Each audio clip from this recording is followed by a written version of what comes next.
Hi, I'm Lawrence from Lawrence Sun & Co. Today I'm going to share with everyone how to master SST 2.0. Okay? We know that now Malaysia is all very hot topic on SST, but is it so difficult to master? For me, let me share the 7 tips with you. Then with these 7 tips, I'm sure that you can master immediately. Okay. First tips is that we have to understand the evolution of what's happening in Malaysia. Okay.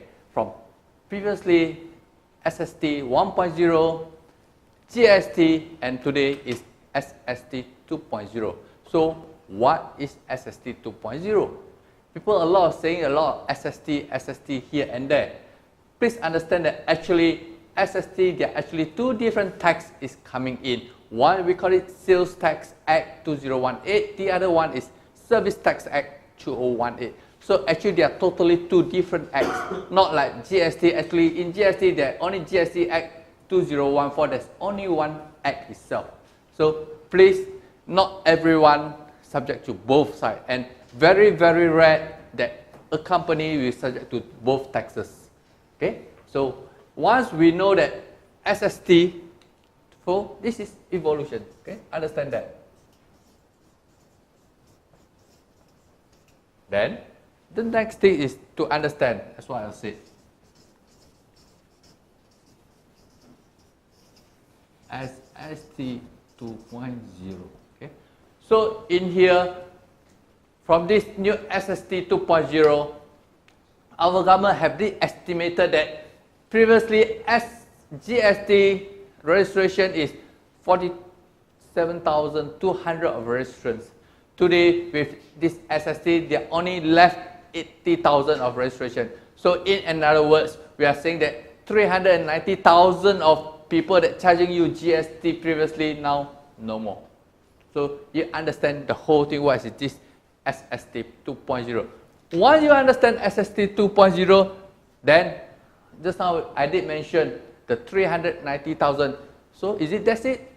I don't need to do anything? No. You have to understand that there will be a transitional period that you have to close down. So this we call it, understand the transitional. Okay. So what is transitional? Transitional is that we know that GST, the Act had been repealed in 31st August 2018. But how we want to transfer from your GST to service tax, GST to service tax, and the last one is GST to no tax, nothing. So basically the 3 categories, they are all relevant, and everyone, we have to know which category we are. Okay. And under transitional, we also need to know what is our last period for taxation and what is the due date. The due date is not the normal due date. Normally, the due date is after 1 month of your tax period, but this transitional period, no. Under transitional periods, basically, we are given 120 days to submit our last report. And I have been asking custom, why you give 120 days? The custom answer is that, please, okay, on your last submission of your GST, of which the period supposed to be August period is your last period, whatever adjustment or whatever need to be rectified, they are giving us 120 days to rectify it. So my advice is that, yes, you are very good on GST, you are on time, but don't rush to submit. Not at least within these 30 days. Please give yourself more. Okay? So, transition period. Once you know that transition period, the next thing, as what I said, there are 3 categories. You are which category? GST, sales tax, GST, service tax, or GST to nothing. So this one we have to manage the shifting as what you said. The shifting from just down the whole period, we have to understand what our position. So it's better to do a checklist. And one of the most important thing, that one magic figure, at least for the time being, is that 500,000. So if you are not anything near 500,000, you are below that, whatever tax, you no need to do. You just don't forget it, because even though you are subject to GST, service tax, sales tax, but your turnover, annual turnover, the 12-month cumulative turnover below 500,000, forget about the whole thing. Okay, so you don't worry. But once you hit the 500,000, then you have to ask your next question: am I FMB? Because the FMB is keep changing. Okay, for the first day that government give us the so-called threshold, it's from 500,000 for FMB. It's all unified. Then after 1 week, it's so-called being increased to 1 million. And last week, suddenly, government again increased the threshold from 1 million to 1.5 million for FMB. So basically, it's not final as what we were told.